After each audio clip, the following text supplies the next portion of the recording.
Kanina pa siya nagkaroon. May try mo, pinjam sila! Ayoko nga. Sino ba sila? Nagtitirahan ko.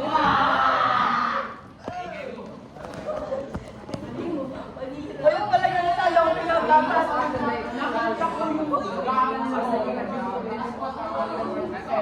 Okay.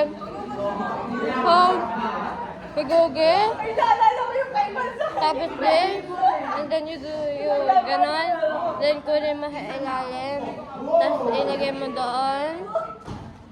And then, after mo ma-pull out siya, ilagay mo doon, no? Or kita mo yan. You see that? Kita mo yan? Nagtututorial kung paano magkabit. Then you pull. And then, malaw siya, hihila mo lang dito sa likod. Epa! Ganyan. Ano ba?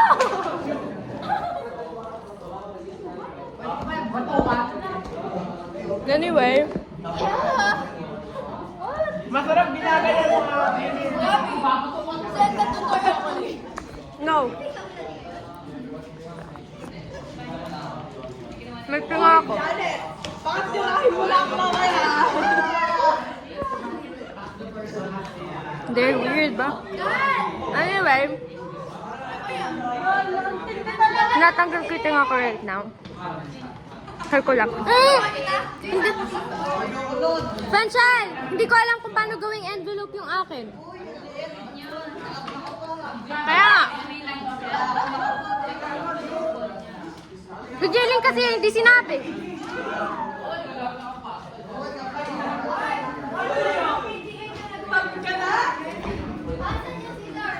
Anyway.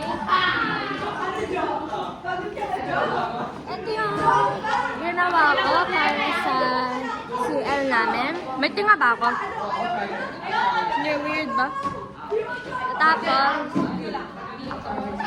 I said here na, I'm gonna cry. I think napaka-inspirational ko dito. I said na, I've always believed that hope comes when you trust yourself and respect. Hi, Mom!